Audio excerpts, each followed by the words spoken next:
Welcome in, everyone, to a bonus episode of What's Bruin. I am joined by Dominic Tiano, as I am every episode. We also have an incredible special guest for tonight. We are going to dive into interim head coach Joe Sacco's first game behind the bench. But first, Dom, how are we doing? And are you looking forward to our guest? Yes, I am. Special show, special edition. I should be in a rink someplace in the Ontario Hockey League tonight, but I reached out to you the other day and said, I got to get up at 4 a.m. tomorrow morning, so I'm going to be home if you want to do a show. And then you reached out to this guest, and here we are. Absolutely. And the stars align because normally she too is in a rink or covering something. I'm sure most people know her. It is NESN's own Gayle Troiani. Gayle, did I say your last name correct? Close. It's Close? Troiani. Troiani. Sorry about that. That's Thank okay. you so much for joining us. Got to say, love the background wall. And Yeah. before we jumped on, you said that's only part of what you got there? Yeah, I have a whole basement downstairs, my she cave. It has all my jerseys, the ones that are autographed, my pucks, a ton of memorabilia. Yeah. Always love to hear it. So Awesome. I'm going to say, obviously, we want to dive into last night's game, Joe Sacco's first game as head coach, or interim head coach, rather. But first, I want to ask you, Gayle, kind of from being in the locker rooms, the scrums, the media scrums, and all that stuff, the last couple days before, during, and now post Jim Montgomery's firing, how's that feel been as a member of the media? I'm sure it's a little different than what we see as fans. Yeah, to be honest with you, the first 20 games of the season, every time I've been in a scrum, whether it's post game or a practice, they are sorry, I got thrown off by the chat that just came up. They were down on themselves. They weren't their usual jovial selves, as like Marchand would joke around a little bit, but last night he was definitely a lot more upbeat when he spoke post game. Okay. So you can definitely see the difference. Awesome. And real quick, yes, Kevin, it is the wonderful Gayle that you see. As Kevin mentioned, a lot of people do know you from your work. Before we keep going, just remind folks where you can find your work. And I know you have some disclaimer you may want to mention a little bit too. Yeah, so I actually work for NESN. I write for the website NESN.com. You can find all of my content there and follow me on Twitter and Blue Sky. I'm on both. NESN is owned by Fenway Sports Group and Delaware North. And for those of you that may not realize, Delaware North is the owners of the Boston Bruins. So technically, in a roundabout way, I'm not a direct employee of the Boston Bruins, but they do own part of my employer. So when I do write or on the website, I have to be a little bit careful of wording. Like I can't really say my opinions. I do on Twitter because those opinions are my own. But when I write, I do have to toe that line. Definitely a good disclaimer for the work that you do. It is incredible work, and you do toe that line very, very well. But obviously, Dom and I don't have to be so nice all the time, so we're not used to that. Yeah. And I know. Kevin. So, Dom, where do you want to start with Gayle? So, Gayle, we did a show earlier in the week. I think it was Matrix that asked us, what's the difference between, or maybe it was Bear Force that asked. It was one of the two, and I apologize for not remembering, but asked us what the difference was between the Bruce Cassidy Bruins and the Jim Montgomery Bruins. And basically, I think that I described the biggest difference is D-zone coverage or neutral zone coverage. And shot quantity over shot quality. And I think we saw a difference in that a bit last night. Was it perfect? No, but it's a start. And I also caution people that the first 9 games under Sacco here, we're going to be like a mini training camp. There's not a lot of practice time, and players are going to have to get used to playing the way it was. What are your thoughts on that? So I think the biggest thing from Cassidy to Montgomery is that Cassidy was definitely not a player's coach. He was a hard-nosed coach, where Montgomery was more of a player's coach, a little bit more like Cassidy would definitely be harder on the players, where Montgomery he didn't have to, especially in his first season. Right. You look at his first season, everything was going right for that team, right? There was literally no adversity until they met Florida in the playoffs. The injuries were very limited. Everyone was coming back from surgeries early.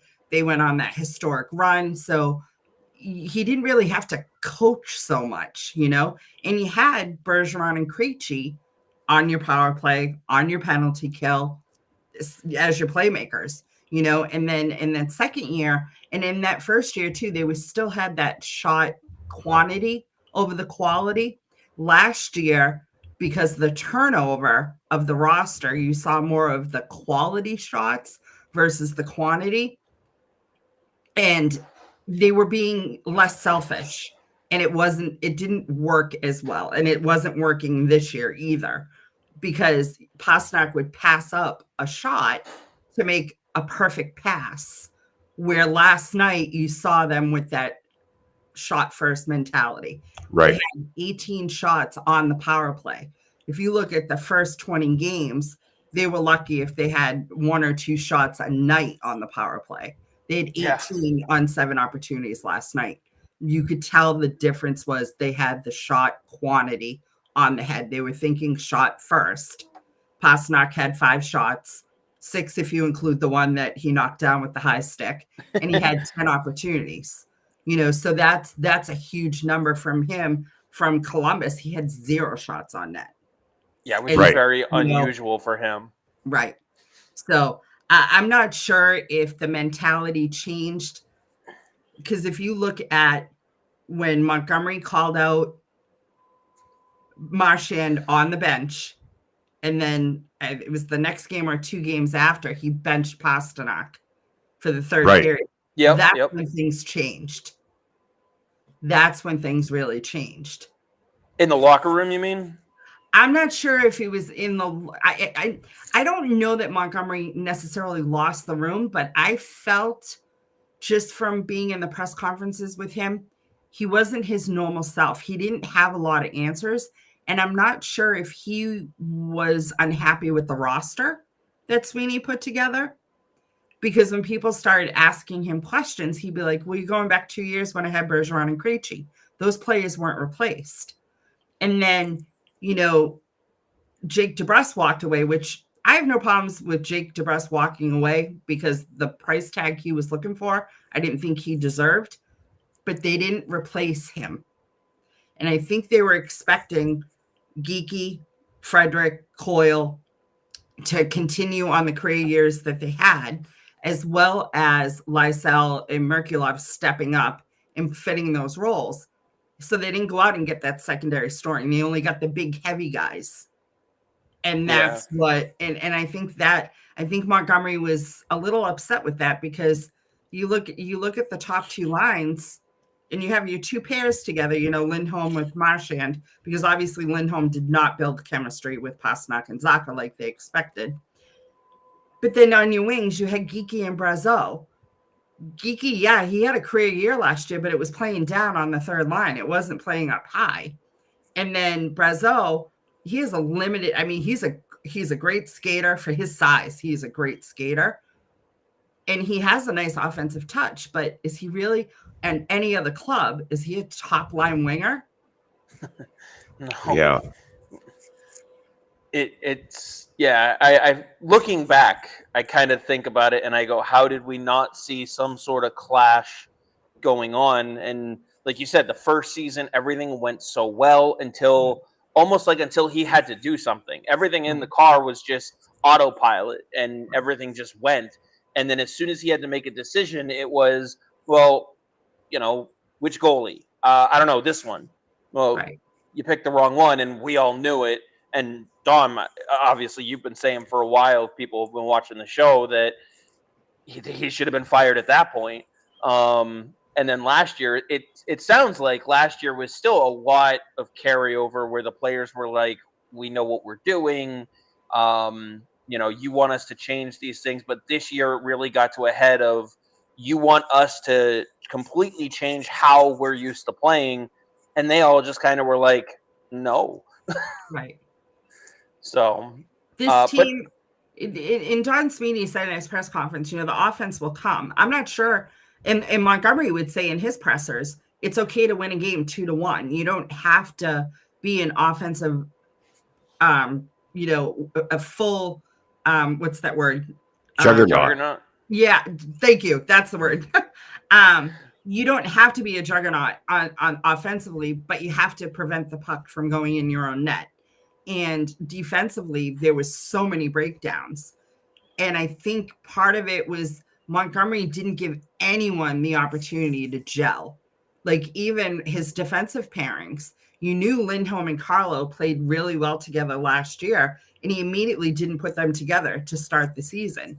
And he was trying, and then he would put them together for a period and then take them apart and this and that. And I think that he was just trying to do anything to find that chemistry. And it got so frustrating because I know the players will say, Charlie Coyle said it, Brad Marchand has said it, we're professional players, we just have to go out and do our jobs. But that chemistry is something that it can't be forced. You have to trust each other on the ice. And I'm not saying the players don't trust each other, but if you don't build that trust, then you saw it in the first 20 games. They make a pass and no one's there because they didn't know what the chemistry wasn't there. They weren't looking for a pass. They were expecting a shot, and you could see it. Yeah, and it's funny that you mentioned that about the defensive part. So far in this year alone, they've only had 6 games, I think it is, where they've given up 2 goals or less. Mm-hmm. So it's not even like that part of their game was being successful. But Kevin knows the solution. He was fired because of me anyway, so doesn't matter. Blue Jays does. Yeah, exactly. It's all my fault anyway.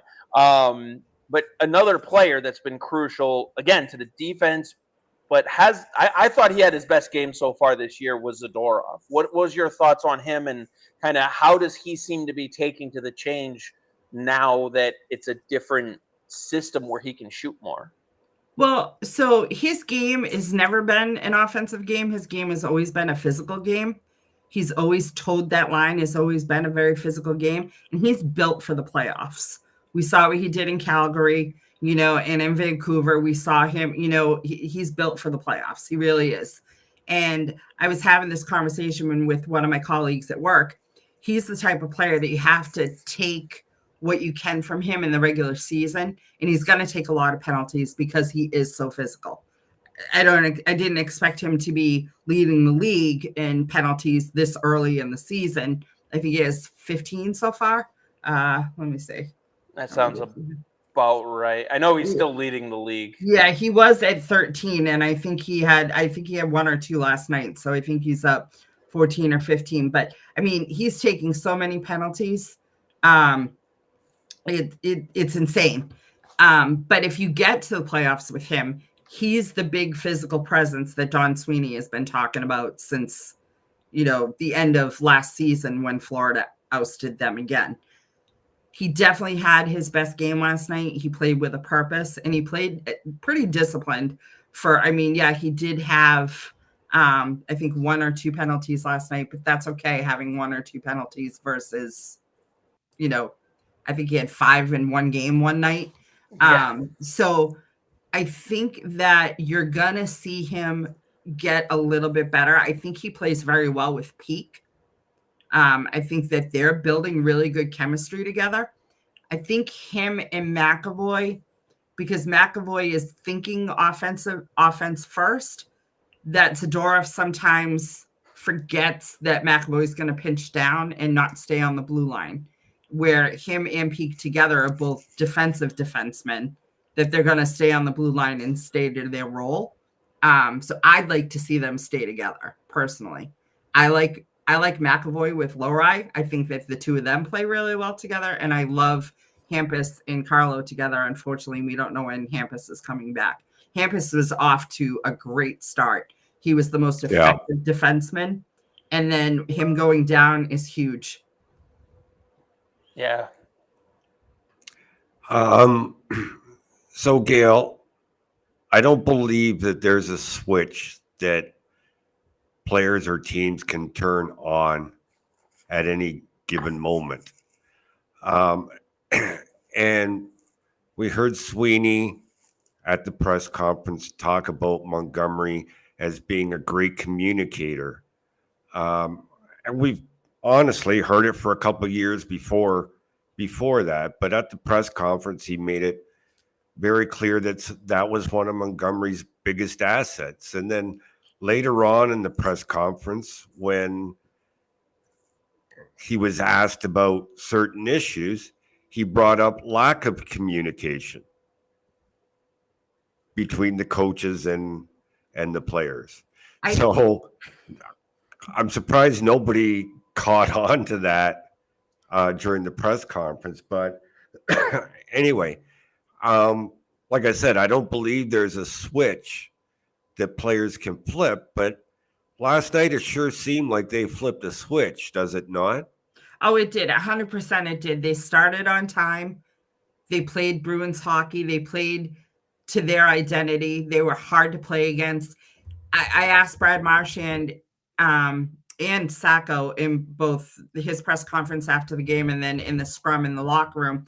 I asked them both. Usually hits in a game are indicative of possession, but the Bruins were out hitting Utah last night. And the Bruins had possession. So they were that team that's very hard to play against. And, and usually when a team is out hitting, it's because they're in the defensive zone trying to, get the puck out of the zone. So they're trying to take the body and, get them off their game, off the puck. But last night, the Bruins were taking the physical game to Utah. And that's how the Bruins played with Cassidy and the Julien before that, in the first year with Montgomery. So, and Sacco's been there for 10 years. Yeah. So I think that that was one of the things that Sacco said in his first press conference was that they needed to be a hard out, and they needed to show their opponents that it was going to be very hard to score on them. And that's exactly what they did last night. And if they can keep that up, and that was one of the things that Brad said, it's hard to keep that up game after game after game, being that physical presence. But the way they're built, their size, they should be able to. And then I know not really flip a switch, but definitely take it up a notch in the playoffs if they get there. They still have to get to the playoffs. They've got to string some games together, because it's another thing that Marchand said last night is that they'll get one good game, one good win, and then they let go and they go off the gas for the next game. And then they haven't strung together, I think, 2 wins since the first week of the season. That sounds about right. Yeah, it was October, so you're right.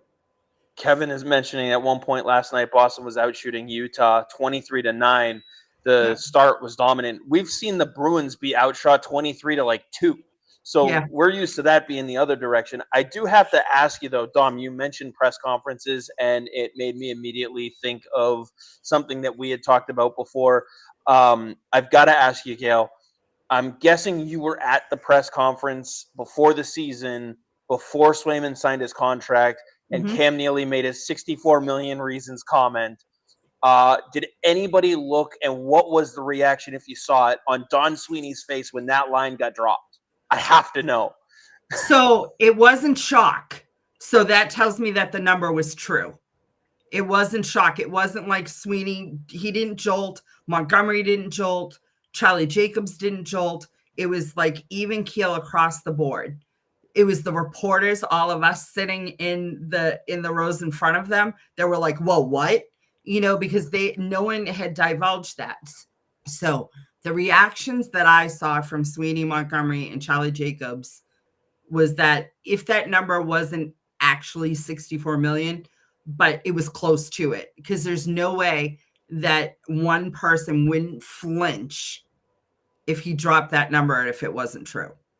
Right. He might have been rounding. Here's what it was described to me. The look on Sweeney's face was not shocked about the number, but shocked that Cam would put it out there. Right, because Sweeney does not discuss it. Right. He refuses to discuss numbers until the deal is done. He finds that it's very private, and he doesn't want players to be put in a position. That's one thing I like about Sweeney, is that he is very private about those discussions. So, because once that number fell, when Cam Neely put that out there, people started to go after Swayman. Yeah. That was when the attitude in Boston changed. Yeah. It was, wait, why aren't you signing? If those numbers are the numbers that are coming out, why aren't you signing? So that's the difference there, So I think that's why Sweeney was kind of like, wait a minute, because Sweeney does not discuss. Like he said in his press conference on Tuesday that they had started talks of extension for Montgomery, and they couldn't come to a deal. Whether or not that's true, I don't know. But Montgomery was in the last year of his contract. They talked about it at the beginning of the season at that media day press conference, that they were going to start talking about it, but they weren't worried about it affecting the season. Right. But I'm not sure if, like, Montgomery, I wish Montgomery was available to us after to find out, like, one, was it true? Did you guys really start talking? And what did you actually think about the roster? Because I'm thinking if Montgomery didn't like the roster and didn't have trust in Sweeney, that he was like, I need to wait and see if I want to resign here, if you keep giving me these rosters, they're not going to work with my system. So that's the other thing. When does a coach look at himself and say, I need to change the way I coach to fit my players versus trying to force those players into my system? Exactly. So I think we can blame all three parties. I think we can blame Neely, we can blame Sweeney, and we can blame Montgomery. And you got to put some blame on the players. Yeah, well, there's always enough blame to go around. Yeah. Always. But I mean, the coach is always going to be the fall guy. I mean, I just want to know why Mike Sullivan hasn't been fired. Well, probably the Pittsburgh isn't doing any better, and they missed the playoffs the last two seasons. And Sullivan was just given an extension too, right. But they missed the playoffs the last two seasons. They're off to a worse start than the Bruins. The Bruins were a negative 21 goal differential going into last night's game, and the Penguins were a negative 25. And you look at their offense versus the Bruins offense. You look at Crosby and Malkin, So, and it's funny because a bunch of us were talking last night when we were waiting for, actually, it was actually on Wednesday before, when we were waiting for Don Sweeney to come in and talk to us at Warrior. A bunch of us were talking. We're like, were the Bruins waiting to see if the Penguins would fire Mike Sullivan to then bring Mike Sullivan back to Boston? Because Mike Sullivan got screwed at that lockout. They didn't bring him. They brought back a schlub roster for him to work with. They fired him at the end of the season and then brought in Dave Lewis. I don't think the Pens are going to fire Sullivan. I really don't. They gave him a new contract. I think there's the Sidney Crosby effect there. And he's won Stanley Cups for them. And Kyle Dubas is the GM. Yeah. Yeah, and Dubas is sitting on a nice cushy contract for himself too. So right. And I mean, he's like, he can't do any worse than he did in Toronto. Yeah, exactly. So. I don't know. Maybe he can. At least Toronto had Matthews and Marner and Nylander in their prime. Crosby is still the cream in that crop over there in Pittsburgh, but I mean, they're going to Tell start Kevin selling. no. It sounds like. I'm- Dave Lewis, the goat. I'm gonna throw you to the wolves now with this question, Gayle. Uh-oh. So I apologize in advance. Okay. So forget the Dean Letourneau draft pick that they acquired from the Senators. Yeah. Linus Ullmark is now in Ottawa, not doing very well. Jonas Korpisalo is in Boston, and you could make a very good argument that right now he's out playing Swayman and deserves the next start, and so on and so forth, and doing very well. And Mark Kostelik has become the best fourth liner the Bruins have had since the Merlot line. I agree with that. Fans were going nuts when the trade was made. Mm-hmm. Where do we stand? First of all, what do the players in the dressing room feel about it? If you can talk about that. And where are we now in that trade? So I got to give a shout out to Mike Sullivan from Something Bruin. He had put a post on Twitter saying, and it was a very good thought. And I actually was trying to get, I've tried to get our podcasters and that work at like the Hockey Hub and also the Altcast with Razor, Tuca, and Bergie. I'm trying to get this question answered. Do we think that the reason why Swayman and Ullmark are off to slow starts in their respective teams because they no longer have each other pushing each other? Because if you look at their numbers before they came together, they both weren't great. And then they built this really good relationship and they really pushed each other, but they trusted each other so much that is, I'm not sure if it's just because Swayman missed camp. I'm not sure that it's the team in front of Ullmark, but also Ullmark no longer has goalie Bob, and Korpisalo does. Korpisalo does. And when Brad Marchand last night had a great quote, hold on. Oh, she's got it too. I do, because I record everything. I do have. I gotta record everything, right? I do have a response to this when you're done, though. Okay, well, you can respond to this while I'm looking this up. Okay, so to answer the question, I'm going to say it's not. Do I think that's part of it? Sure, absolutely, because iron sharpens iron, as they say. Mm-hmm. That said, I think we forget just how good Linus Ullmark was in Buffalo. So he had 130 games with the Bruins and 117 in 6 years with Buffalo.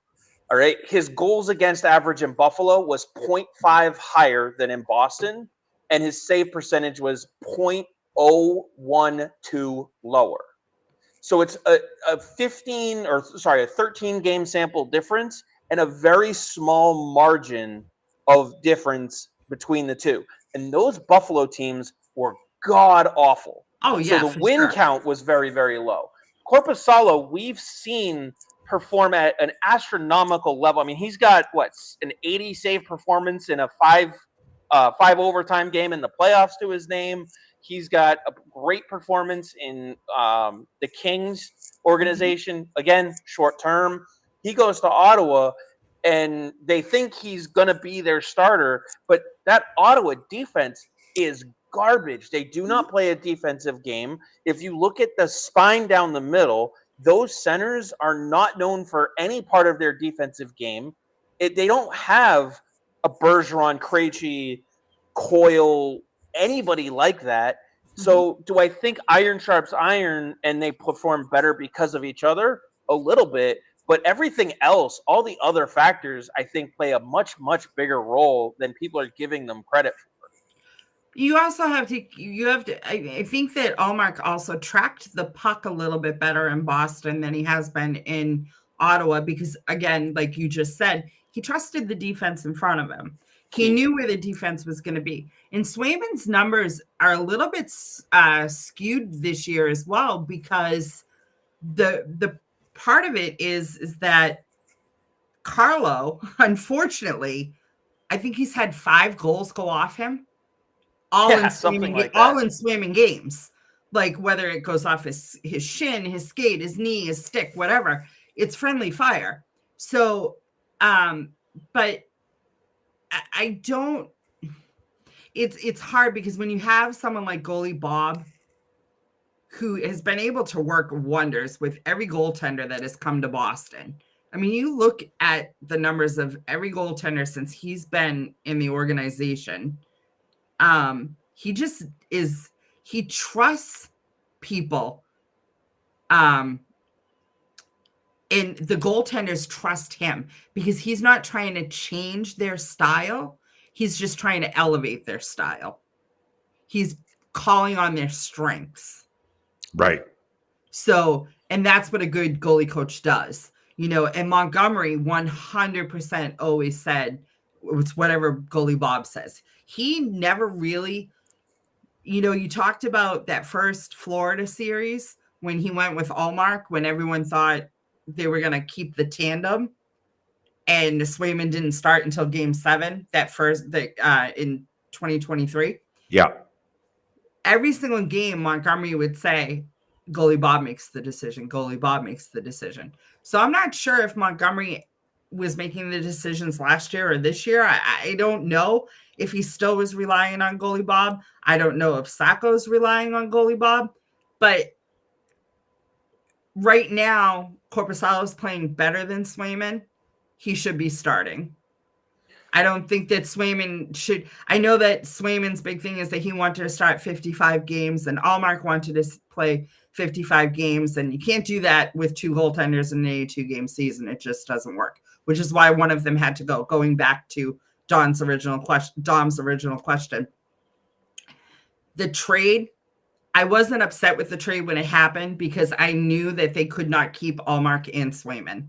Swayman's younger than Allmark. Allmark was on an expiring contract, so I thought it was going to be easier. I didn't think it was going to take as long as it did to extend Swayman. I really didn't think he was going to be holed up from camp. I thought for sure they were going to get the deal done long before camp and they were going to start the season. I don't have an issue with Letourneau yet. We don't know what he's going to turn out to be. Kastelik himself, like you said, he's now, he reminds me a lot of Sean Thornton. Yeah. And him, Beecher, and Cole Koepke, they're not 100% Gregory Campbell and Danny Paille. They're not 100% the Merlot line, but they're pretty close. Yeah. They're probably the closest to the Merlot line than even back in 2019. Who was the 4th line in 2019? I can't think of.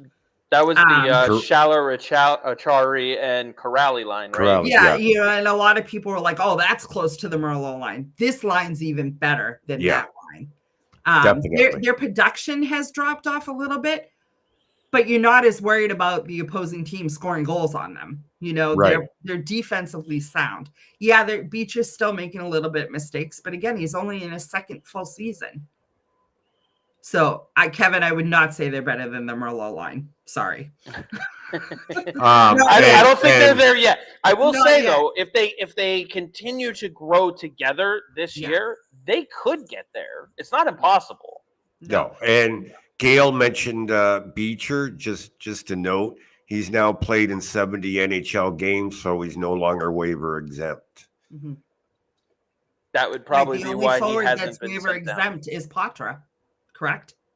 I'm sorry, what's that, Gayle? I believe Patra is the only forward that's Patra, because he signed at when did he sign at 19? Has to play 160 games before he's the only waiver exempt forward. Well, they did just send Merkulov back down today, so he doesn't have to go through waivers. No, I was talking about who started up on the big. Oh, yeah. I got you. Up. Like if they send any of the forwards that started from camp, they have to clear waivers. Yeah. Yeah, and real quick, I did some digging on Money Puck because you were talking about Swayman's numbers being a little skewed. You mentioned Carlos Tippins, but that got me wondering. Swayman's goals against average on 4-on-5 ice time is pushing 11. Yeah. 5-on-5, it's pushing 22. He's given up 23, so it's not a matter of, he's playing right on par with where he should be, but he's given up 15 goals 4-on-5. And a lot of that has to do with breakdowns in front of him. So again, that's going to skew things like goals against average, save percentage, which is what everybody likes to measure him on. So it's a big part of it. Well, yeah, I mean, when you're taking as many penalties as the Bruins have taken this year, you're relying on your goaltenders too much. He's given up in his last 5 games 20 goals. Yeah. And in his last 5 starts, the Bruins have only scored 5 goals. So You're giving up 20, but you're only scoring 5. And if you look at those numbers, majority of them are on the power play. Now, granted, one of those games was the Carolina game. And then the Dallas game. You know what I mean? He got killed in those 2 games. Yeah. Absolutely. And the penalty kill did absolutely nothing to help him. Yeah, but it felt like not at all. Score and you're making mistakes, you're going to take those penalties. Yeah, it felt like in that Dallas game especially, Swayman was just going to pull the Goldberg and just go, here's the net, just take it, I'm done. Yeah. Sorry, Dom, go ahead. So let's talk a little bit the difference we saw in the PK last night. We could even do the whole defensive system if you want, Gayle, but on the PK, what I noticed that was lacking under Montgomery is the forwards now challenge the point man or the umbrella of the opposition while killing penalties. They stuck more to a zone. So you didn't see 2 defensemen chasing a guy behind the net. One defenseman was always in front. Both guys that needed to be were clearing the front of the net and making any shot easy for Korpisalo to see, which wasn't happening with Montgomery. Fair assessment? And it's ironic, too, because Sacco had the PK. Yeah. And he had the power play at 1.2. He relinquished the power play first to Chris Kelly. Yeah. Okay. Then he relinquished the PK to Jay Leach. Right. So they're both still there. Both performed much better last night. Was it Montgomery telling them to change, or did you know what I mean? So I don't know if it's Kelly and Leach that get the credit or if Sacco gets it. You know what I mean? Well, here's my belief. I could tell you this is the way it works in junior hockey. The head coach decides the system. Right. The assistant coaches work with the players to implement it. Right. So my belief is Montgomery said to Sacco and Leach and Kelly, this is the system I want to employ. Now implement it. Right. And then they go their separate ways and work with whichever specialty team they're assigned to. Right. The bumper was definitely used a lot more on the power play last night. There was a lot more movement.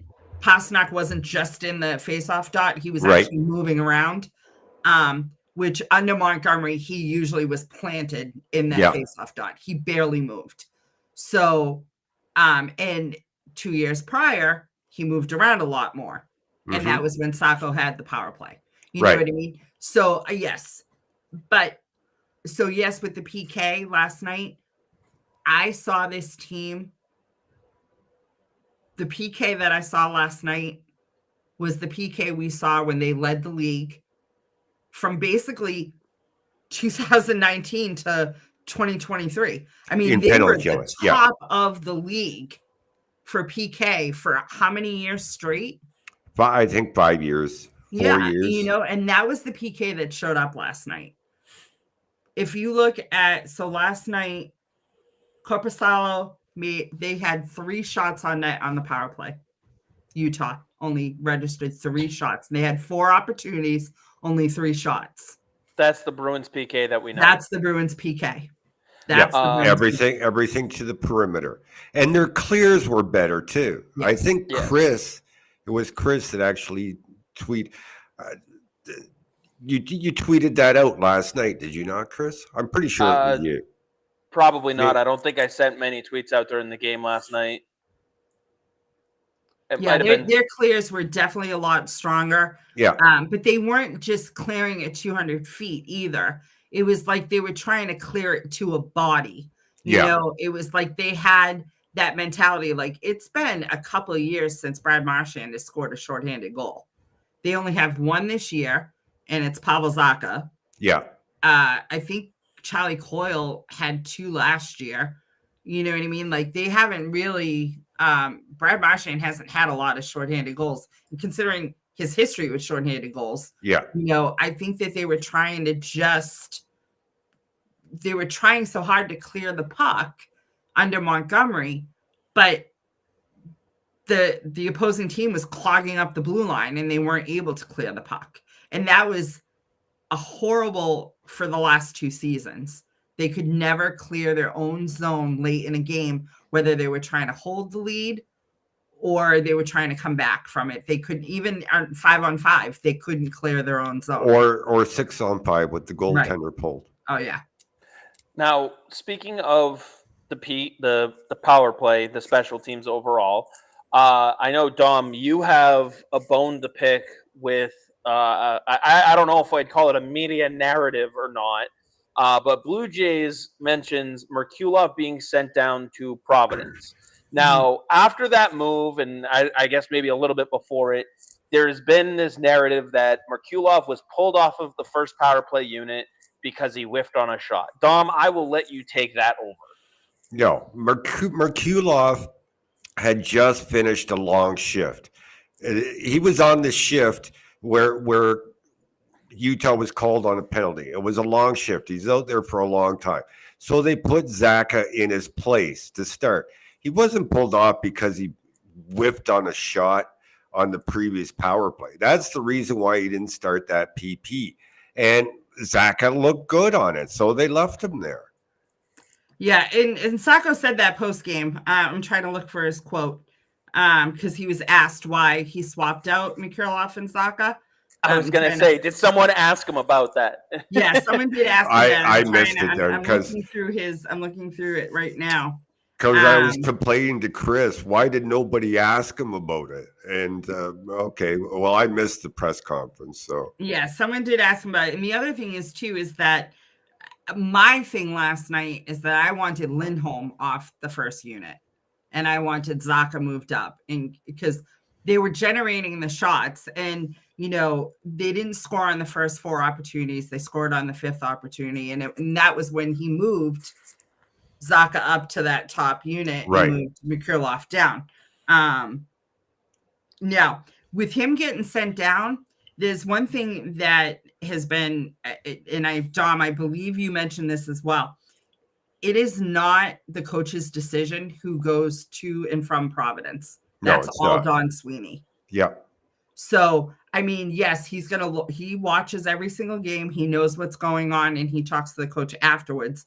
It's not that Georgie played bad, but McLaughlin has 5 goals in 5 straight games. I mean, yeah, a goal in 5 straight games. And you need to spark the offense. They're trying to, so, you know, and then bringing up, I mean, when they brought up Jeffrey Veal, that was obvious. They knew that was going to be a fight.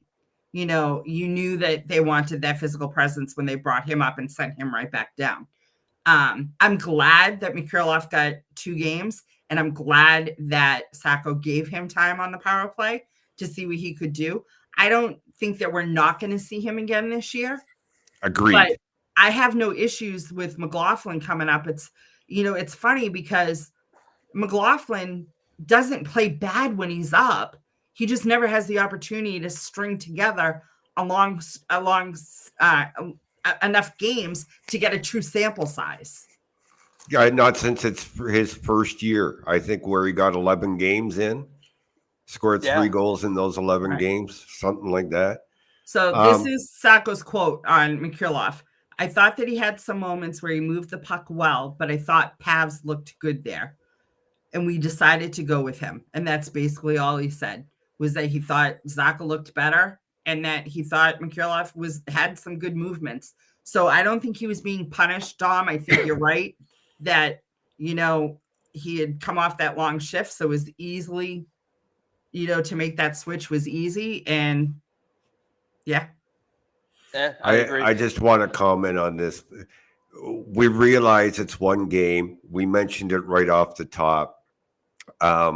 We're just breaking down the differences we saw from one game to the next. But we're well aware it's only one game and a small sample size. I even said it on the next show or the last show. The next 9 games are going to be like a mini training camp. Oh, and I said before the game last night that Utah's power play is 30th. The Bruins power play was 32nd. Utah's penalty kill is 26th and the Bruins was 25th. I mean, they were so even in their special teams. You're looking at 13% versus 11% on the power play, and they're both at 75% on the penalty kill. So it's like, of course, you want, but if they're both that bad, you're happy when your team does better. Yeah, even though it's only a sample size, you're still happy that the Bruins were able to generate 18 shots on the power play. Oh, yeah. And as Kevin points out, the same team beat us 2-1 at the beginning of the season. So if you just look at the 2-game sample against Utah, the only 2 games we're playing against them, in one game you lose by a score of 2-1, and the other one you win by a score of 1-0. Right. You've gotten better over that time. That is a positive. But yes, Saturday we have to see them build on it and not, as you previously mentioned, Gayle, take that 1 step forward, 2 steps back that we've seen him all year. Kevin doesn't think McLaughlin is going to be going back down to Providence. My question to you guys is, where do you see him fitting in the lineup? First of all, something to add to what Gayle mentioned earlier. Ryan Mougenel, the coach in Providence, for those who don't know who he is, has a lot of input as to who the Bruins, Sweeney or Sacco will say to him, this is what we need, who best fits that. Sweeney's there himself a lot. So is Evan Gold. They know. And that's who they bring up. Where does he fit? I see Trent Frederick moving back to the left wing and McLaughlin moving on the right wing with Charlie Coyle. Yeah, I don't think he's in a top 2 spot. He's definitely on the third line. I think the fourth line has proven that they play better when they play together. Not that Koepke has played bad when he's been moved up, but that fourth line, I think you really need to keep that fourth line together. Yeah. And if you want to give McLaughlin a good look, playing with Freddie and Coyle is the perfect spot for him because they all play the same type of game. Yeah. Yeah.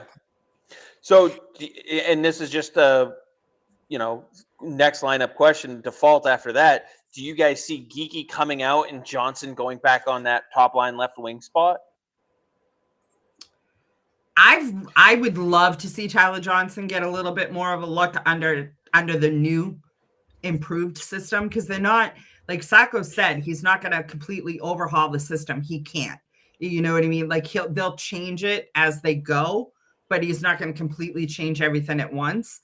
So I don't think that Tyler Johnson, I would have no problems with him rotating in for Geekie for a couple of games. But I also think Geekie has played better since he was that healthy scratch for 2 games. Yeah. He's definitely played better. But I wouldn't be opposed to, there's no harm in giving guys nights off, especially early in the season. You know what I mean? So if someone's banged up a little bit, there's no harm in saying, all right, Freddie, we're going to sit you for a game. Not that I want to see Trent Frederick benched by any means, but there's no harm in that. Keep them fresh. But yeah, I think if Geekie, it's not that he's not playing well with Sacco and Pasternak. I just don't think I'm not sure he's a top or a second line winger. Yeah. Especially on his offside. Yeah.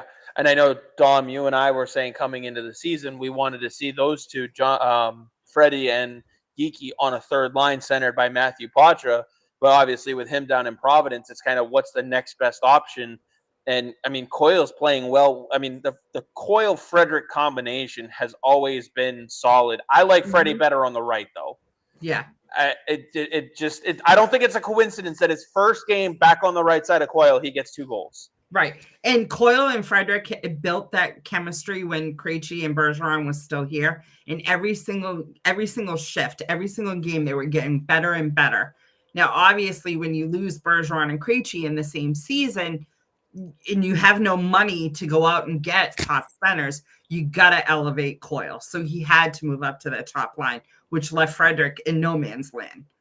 Although Frederick thrived last year, he had a career year. Yeah. And so didn't Coyle. You know, I think as much as Brad says the team didn't overperform last year, they did.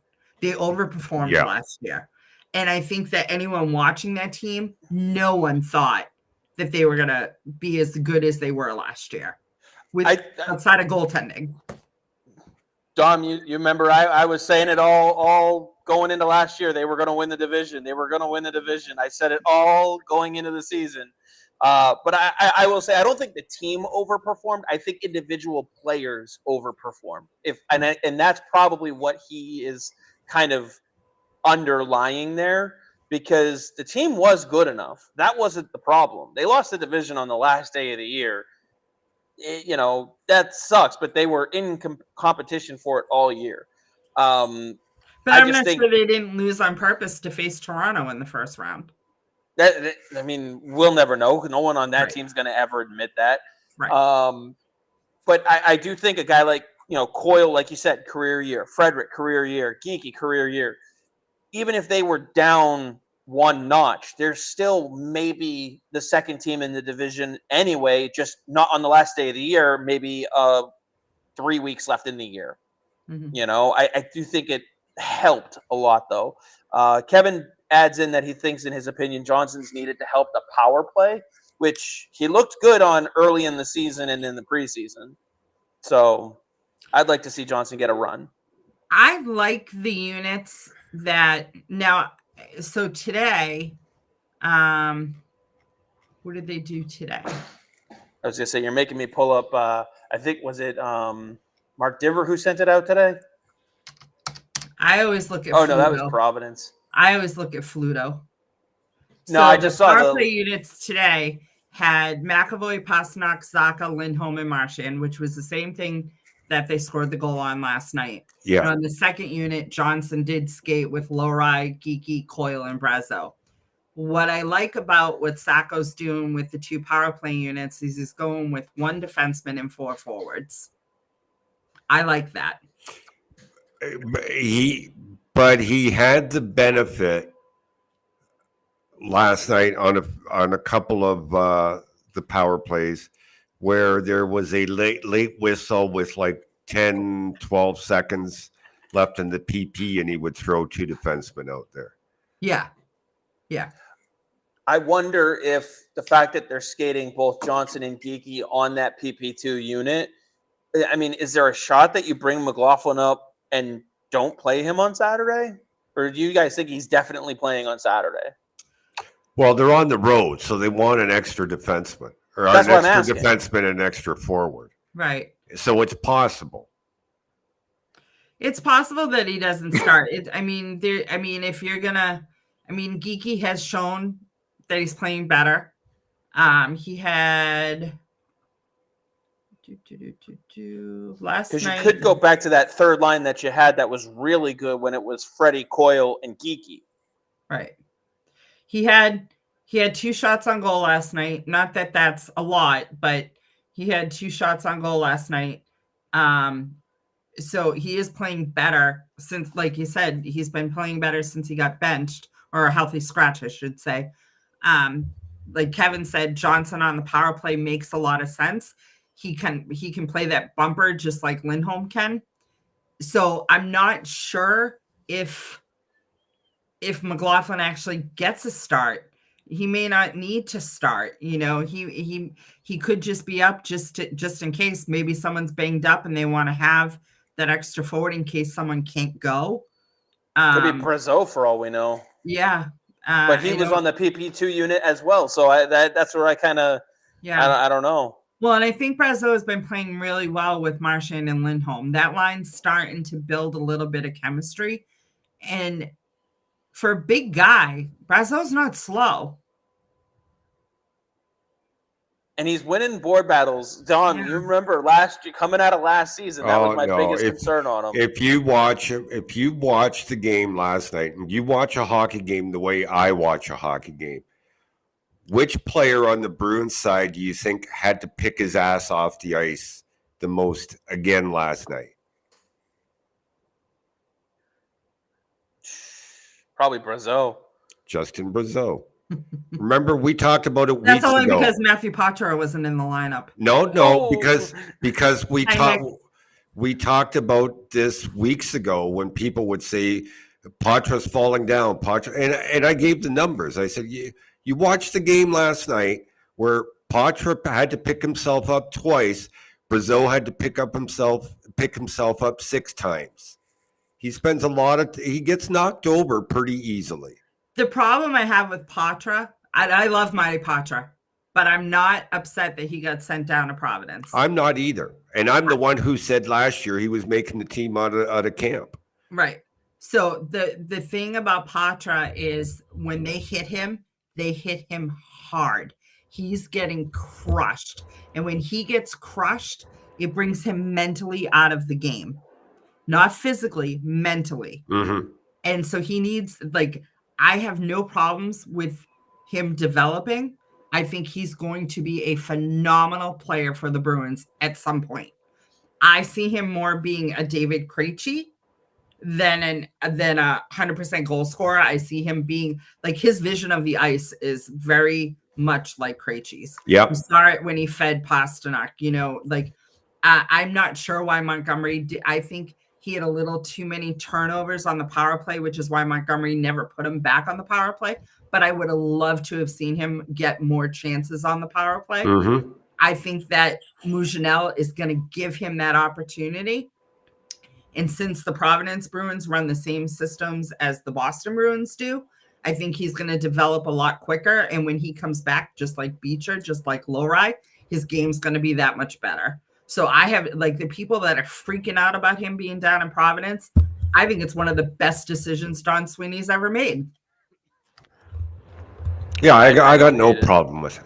But you mentioned Providence, and I want to talk about the defense up in Boston because with Lindholm out till, what are they saying, late December, early January? Yeah. With him out that long, if somebody else goes down, Osterley's already up. There's nothing in Providence you can bring up. Maybe Billy Squeezy. That's hard. That's hard. That's a hard, because Wotherspoon has been looking better. He plays better when he gets more games. When Montgomery was healthy scratching him, when he would play him, Wotherspoon looked horrible. He looks better the more reps he gets. Mm-hmm. So whenever someone comes back that's healthy, I was afraid when Pete came back that Wotherspoon was going to get benched and then Osterley was going to play. And then I'm like, oh, well, there goes Wotherspoon. Because last year, the same thing happened. The more reps he got, the better he looked, the more confidence he got. Do I think that he deserves to stay in the lineup if Lindholm comes back? Absolutely not. Because I like Peak. I think Peak's better than Wotherspoon. I think Lowry is better than Wotherspoon. I think obviously McAvoy and Carlo and Zadorov are better than Wotherspoon. But you're right. Providence doesn't have the depth for defensemen. So who's the next call up? Yeah, it's hard. And you're psychic because you answered my next question about Wotherspoon on the same time. So I think he's looked better every game he's played. He He was very green the first game he played, even this season. But we saw it last year. Every time he plays, he gets stronger. He still makes mistakes. Laura's still making mistakes. Yeah. The whole team's making mistakes. But he definitely plays stronger every single game he plays. It's like his ice time, I think, has gone up as well. I believe so. Last night, he had 14 minutes, a little over 14 minutes. And he played 45 seconds on shorthanded, so yeah, a lot of that downtime too, though, is because of all the power plays. Right. And that was the same thing. Like someone asked, Mark Kastelik only had like 7.5 minutes or something. Yeah, 7.5 minutes throughout the game, just under 8 minutes throughout the whole game. Now you got to remember, he had 2 fighting majors. Yeah, there's 10 minutes gone. There's 10 minutes right there. And the amount of power plays, the Bruins had 7 power plays last night. Yeah, so there's another 14 minutes. So there's half the game gone. His numbers were so low. Yeah. It's half the game gone, as Dom said. Yeah. Dom, you pulled up this question. Yeah. This is an easy answer. It's all systems. And you saw the difference last night. The forwards in the neutral zone are coming back faster and harder, therefore attacking the opponent's puck carriers on the back check, which allows the defenseman to stand up at the blue line and close those gaps and keep them closed. If the forwards weren't coming back, the defenseman would have to back up because these guys are coming with speed. That's how they neutralized Utah's speed last night. So it's all a system thing. It's really got nothing to do with size or a player's ability. If they stick to the system and execute the system, then those gaps will be closed. Agree, guys? Yeah. And that's part of the reason why the PK was so strong last night as well. Yeah. Yeah. So 100%. When the forwards are playing a 200-foot game, they're definitely closing the gaps and allowing the defensemen to stay put. You're 100% correct on that, Dom. And one thing I want to add that Sacco said last night is that when we was talking about the power play and the PK, he said when you look at the opposing teams, where is it? He talked about it 5-on-5 as well, being more shot ready and on the power play. You don't want to be a perimeter. Right. We want to attack. We want to get inside. When you're facing the opposition's power play, they're trying to get inside and you need to keep them on the outside. The Bruins were doing that not only on the PK, but also 5-on-5. Right. The shots, there wasn't I forget, Kevin may have said it. Korpisalo didn't face a lot of high danger shots last night. No, he did not. They were all from there were very few rebounds that he gave up for high danger shots. The odd man rushes were a lot more down than they have been in the first 20 games. So when you're playing that defense the way the Bruins have been known for, and you're pushing the team to the perimeter, you're allowing your goaltenders to play a lot better. So now maybe Swayman will, it looks like Swayman's going to get the start tomorrow. Maybe he'll be up to his standard because he even called himself out saying he has not played to his standard.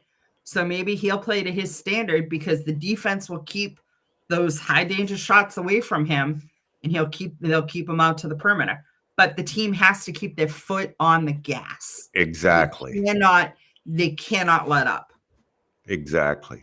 Just to answer Kevin's question quickly, rum and Pepsi. Water. Water. Chris, you got a question, then I got a doozy for I will let you go first because mine's more of a going forward type question. The only one that I have at the moment. Uh-oh. So one of the biggest differences I saw on the PP last night, Gayle, and I tweeted it out, and literally thousands of people are liking it. So all I basically said is, well, one good thing is I never have to see that drop pass at the blue line again on the power play. And so I have to give credit to Mick Colagio. I'm sure you know Mick very well. I love Mick. Love him. Who replied with a great breakdown on that drop pass and how the Bruins weren't executing it. Because really, when you use that play, you have to catch the guys coming up behind when you're dropping it with speed, and your players have to be moving. Well, they weren't generating that speed, and it allowed the opposition's PK to stand up at the blue line and break it up every single time. So the Bruins were just not executing. But I don't think we saw it once last night. No, we didn't see the jump and chase either. Only once that I recall. And I think it was Sacco that dumped it in. But both of those things were removed from the game last night. And Pastrnak should not be the one entering the zone with the puck on the power. Right. Because he usually turns it over. No. And he was with Montgomery, and he was getting stripped. Yeah. Every single time he was getting stripped. It should be Sacco. It should be Lindholm. It can be McAvoy. I don't care who it is. It should never be Pastrnak. It just doesn't make sense to be him. No. He's the shooter on that power play, not the puck carrier. And like you said, Dom, if they're gonna execute that drop pass, it needs to be Sacco, who has built that chemistry with Pastrnak. They both know the speed that they're going to travel at. Mm-hmm. It should be Sacco carrying the puck in with Pastrnak right behind him, waiting for the drop pass. Otherwise, it doesn't work. It doesn't. You're 100% right. It doesn't work.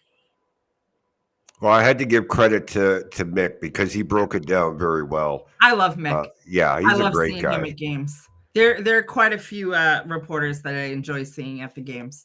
Good. Always good to hear. Hopefully we can get you and a few more of them on the show as the season continues, because it's going to be a long season now. I think it's going to be a different season. It sounds like the vibes in the room are just different now. Well, it was really weird being in the room on Wednesday after Sacco's first practice. The Bruins only had Marchand, McAvoy, and Pastrnak available. I'm not sure if you saw the story I wrote about Pastrnak, about the guilt. I remember seeing the headline for it. I don't know if I'm not recalling a lot of the detail on it, but I do remember that you posted it. And he basically said that the players have to take responsibility because they were the ones on the ice not getting the job done.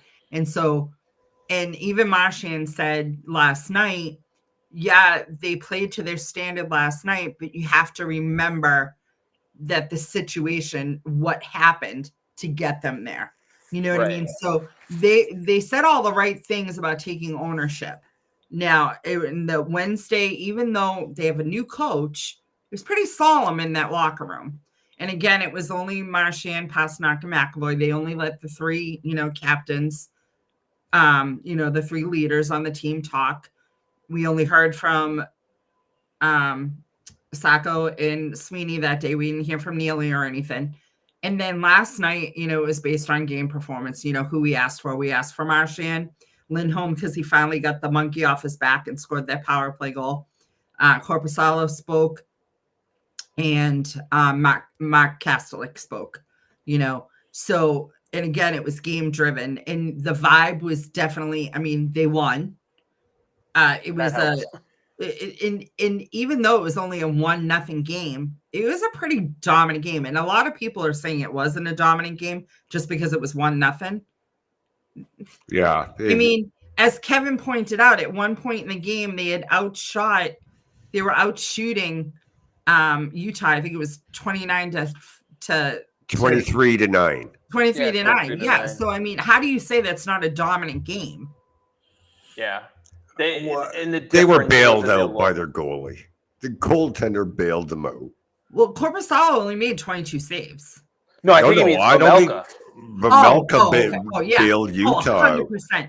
At first, like he was standing on his head in that first period because the Bruins outshot them 15-6. Yeah. And at one point, it was originally they had it that it was 15-5. And I was like, holy crap. And, the amount of pucks that they were putting on him. I'm like, if he keeps playing this game, the Bruins are going to end up making a mistake and it's going to cost them the game. It should have been 3-0 at the end of the first period. Yeah. Oh, yeah. Absolutely.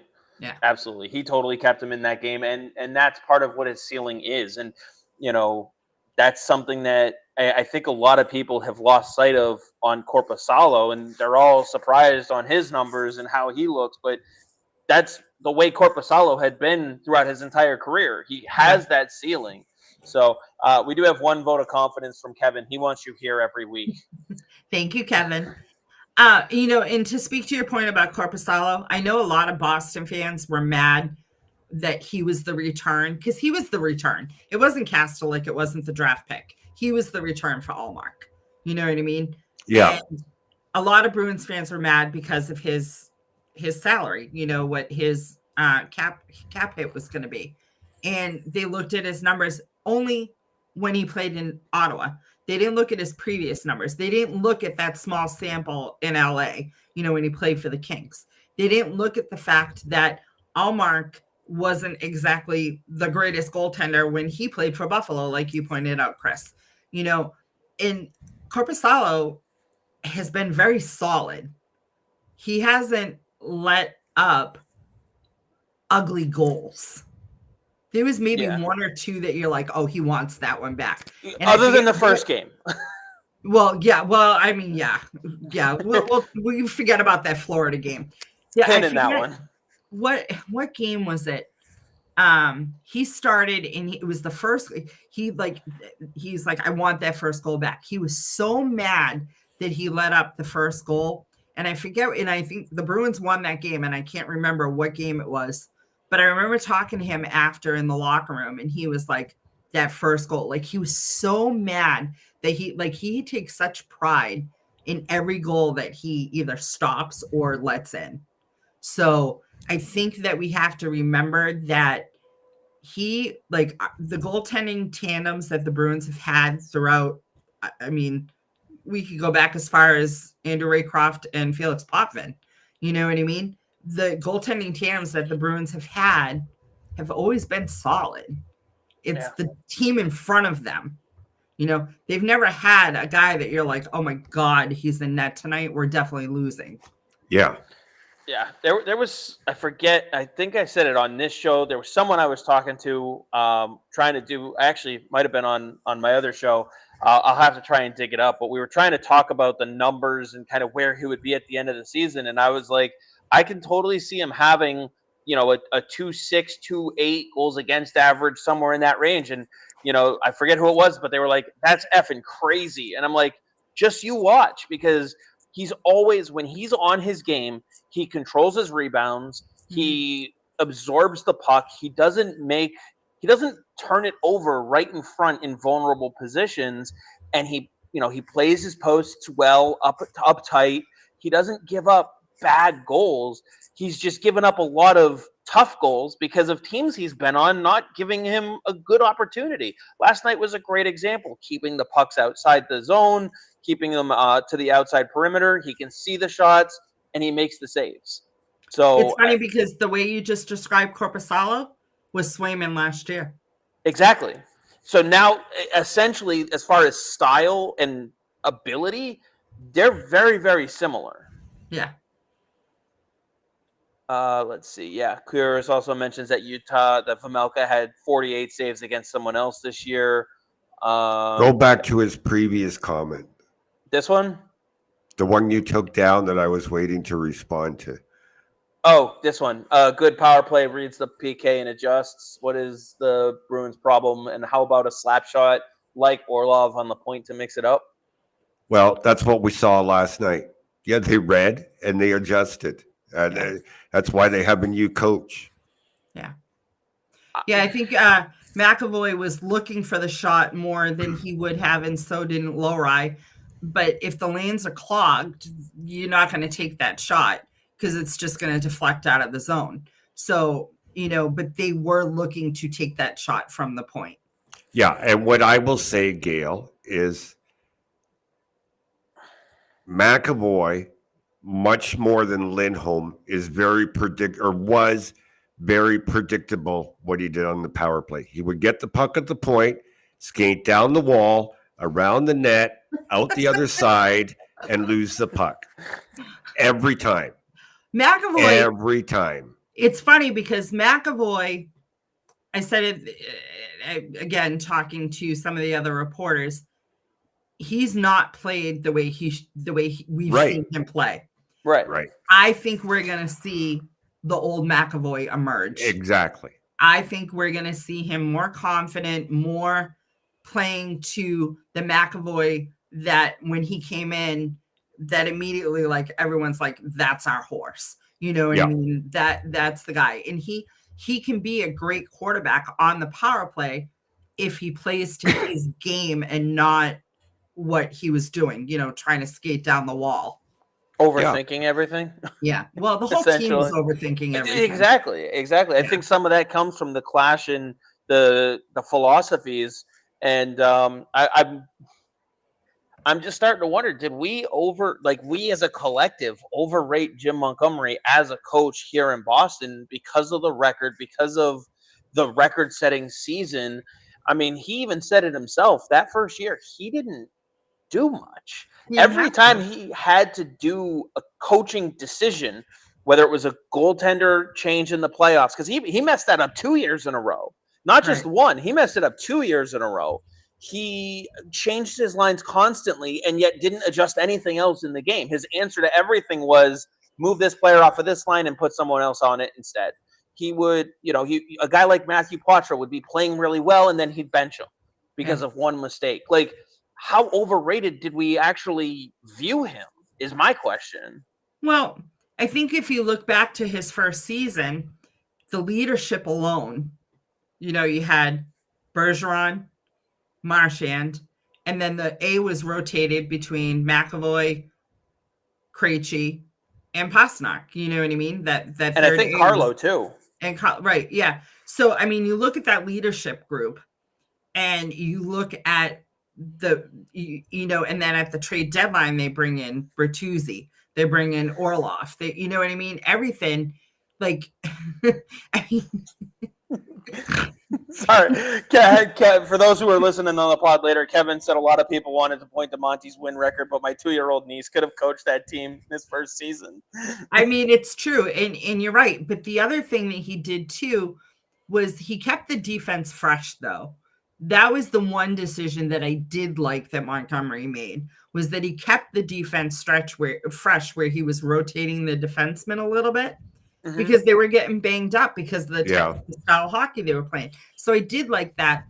But when you have Bergeron and Marchand, who've played together since 2011, and then you have Krejci and Pastrnak, who built this undeniable chemistry, and then, you put Pastrnak with Marchand and Bergeron when you needed to get a little oomph. You know what I mean? Kevin's right. I mean, last year... I was going to say, last year, let's not forget, they had Shattenkirk, multi-Stanley Cup winner, Patrick Maroon, multi-Stanley Cup winner, JVR, who's known for his leadership. Like, no, they're not Krejci and Bergeron. But Nick Foligno, Uncle Nick. And Nick Foligno. Like, they're still the same kind of guys. They're still the ones that can kind of say to the other players, like, yeah, this is what he's telling us to do. But when this is working, we need to win games. And they can kind of keep the room together because they're half the room altogether by themselves. I said, I don't know who I was talking to. I think I may have said it on Twitter. If Nick Foligno was still on this team last year, if Sweeney didn't trade him and Hall to Chicago, Foligno should have had the A. You know what I mean? Probably would have. Like, he should have had the A over Pastrnak. I like Pastrnak. I think his voice is getting a little bit better. At the beginning, I was kind of like, He's getting a little bit stronger as a leader, but I think that Foligno would have trumped him. Oh, yeah. Yeah, I think so. I think so. I think they're going to look for someone with that type of pedigree I mean, again, the question that I passed over to Dom, and real quick, I want to get to Curious's first. He says, some analysts said that the Bees had to go out and get someone to play with McAvoy so he could play his game. Is that what the Bees got with Zadorov? No, I don't think so. I think the reason why I think McAvoy can play his game with Lowry. McAvoy can play his game with Lindholm. McAvoy can play his, he can play his game with anyone. With Matt Grzelcyk. Right. Well, and that, I was talking about Matt Grzelcyk the other day. Matt Grzelcyk was what Zadorov isn't. Matt Grzelcyk was your solid defenseman that in the regular season that stayed out of the box. I mean, he had some penalties, but not as much as Zadorov. He didn't have that physical presence, but he could move the puck. He was your stay-at-home defenseman so that McAvoy could pinch down and do whatever he wanted. But he was invisible in the playoffs. Yep. Zadorov's the opposite. Exactly. Zadorov won't be missed. When Zadorov played for the London Knights in the OHL, and people, you can go back and look at my player profiles in the OHL, and I did one on Nikita Zadorov that wasn't very good. It wasn't very complimentary of him. And everything I wrote back then, I still believe today. Okay? But that's regular season Zadorov. Mm-hmm. I don't care whether you're talking the NHL, you're talking the OHL, CHL. Give me playoff Zadorov, and there may be a dozen defensemen I would take over him. Right. In the NHL. I think Zadorov is going to fit the Bruins' identity 100%. And he's going to elevate them when they get in the playoffs. I think the thing about Zadorov is that he'll learn to play a little bit more disciplined because he did it last night. You know what I mean? Yeah. He was physical last night. It wasn't that he wasn't physical. I mean, he had some good battles with Cooley and Krause. And he, it wasn't like he didn't play his game, but he wasn't like, his thing is, he says all the time, if you're chasing, that's when you make mistakes. Yeah. The Bruins weren't chasing last night. They forced the tempo of the game. They forced the physicality of the game. They forced everything in that game. They controlled the game from the puck drop to the final whistle. And that was the difference. And that's when Zadorov can play his best. When he's not trying to, when they're keeping the shots to the perimeter and he's not taking those risks to get the puck out of the zone. That's when he makes those mistakes. And he'll own that. He has owned it. And I think that fans need to, like, someone asked Sweeney in his press conference if he thought that Elias Lindholm and Zadorov just weren't good fits for Boston. And Sweeney, I 100% agree with Sweeney. Shut that down. They are perfect for the Bruins. They just have to. Now, does Lindholm need to be a little bit better? Yes. Someone, I don't know who said it in the chat, but someone said that Kastelik looks for the shot. He doesn't, or looks for the puck, doesn't wait for the puck. He goes after the puck. You want Lindholm to play that way. I 100% agree with that. But I think that the more Lindholm and Marchand play together, they are going to become, he'll never be Bergeron. And I know everyone's like, oh, he's Bergeron light. He's not Bergeron light. He will never be Bergeron because no one will ever be Bergeron. Right. Yeah. But he can build that chemistry with Marchand. And he can be better. But last night I thought Lindholm was very good at chasing the puck, Gayle. Yep. Going after it. The whole team was. Yeah. Yeah. But again, like you said, it's the first game after the coaching change. So he just needs to keep it up. He needs to make sure the whole team does. It can't just be Marchand. It can't just be McAvoy. It can't just be, Pasternak. It's got to be the whole entire team has to buy into it and come out against Detroit tomorrow the same exact way. And then when you come back against Vancouver, when you welcome Jake DeBrusk back into the building on Tuesday, you have to show Jake DeBrusk that he made the wrong decision. Absolutely. And nobody better to do that than Nikita Zadorov. Yeah, because Curious mentions that Friedman is now chatting about Vancouver having remorse about missing out on Zadorov and possibly swapping him. I don't see a Zadorov for DeBrusk swap back at all. But to get to the fun stuff, although Kevin says that you are his spirit animal, and Mike Sully loves what you're saying too. So to get to the fun stuff, we're fans. We like to assume that we're going to win. Assuming that this is a turning point for this team. We saw it last year with Edmonton. Obviously, we probably won't go on a 20-game rip, but assuming this is a turning point, they're already in a playoff spot now. If you're in a playoff spot and you have found your Bruins game again, quote unquote, and there's already been talk about Sweeney working the phones, trying to call around, see who's available. What type of player are you looking to add? Are you looking to add to make a longer playoff run, or a longer piece like a Hampus Lindholm type ad? Matrix asks, where do you see the team improving on the roster via trade in the near future? Who's going? Who's coming in? More broad, what type of player do you want to see them go after, assuming they're looking to bring someone else in? A Tyler Bertuzzi. That's the type of player. That's the type of player. I wish they had the cap space to keep him after 22-23. I wish they had the cap space to fit him, because he is a Bruins player. He 100% fit in with the Bruins. So if you can't, Tyler Bertuzzi, where is he's in Chicago, right? Chicago, yeah. I'm like, my brain is not working. Don't get Chris started on trades.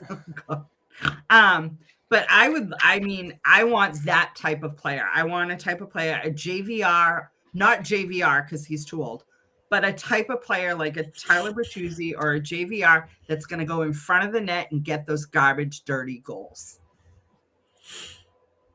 Yeah, real quick, Bear Force. I don't see Velarde going anywhere from the Jets. They like what they have cooking over there, and it's got them at the top of the league. So, but Velarde is the type of player I would try and find, not a Trevor Zegras, which everybody keeps talking about. No. But I think what we're gonna see is Bertuzzi we're gonna get. Didn't bail. Sorry, Bertuzzi didn't bail. No, he didn't bail. Sweeney had no money. He didn't bail. He didn't bail. He had other priorities too. Yeah, Bertuzzi wanted to stay. Yeah. Listen, I talked to him on locker cleanout day. He wanted to stay. He did not want to leave. And it had nothing to do. It literally had to do with cap space. Sorry, I love Sully's comment. Oh, good God, stay so far away from Zegras, please. As soon as we mention the name, all of us are just like, no. Yeah, but when I say that type of player like Velarde, but not Zegras, I mean the younger player. Yeah.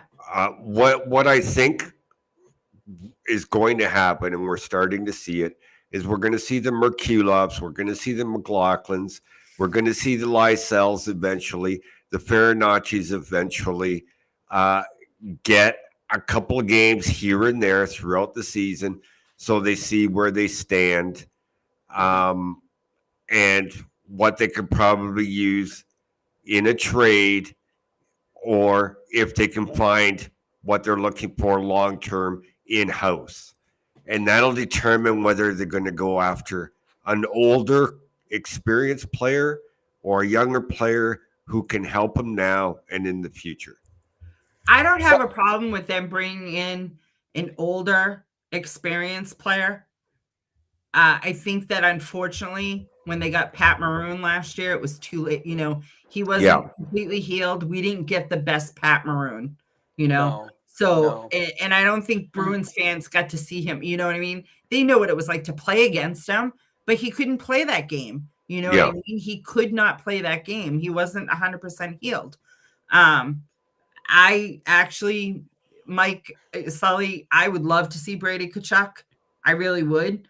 but I don't know what you have to give up to get a Brady Tkachuk. I don't see Ottawa pulling that deal either. They want to build around him. It just doesn't, it's not in the new owner's regime to want to do that kind of move. And I mean, that would just ultimately lose the room, as they say. And then Sully was mentioning Connor Garland. I'm not sure Vancouver's going to want to give him up, given that he's got a good contract for the next 2 years.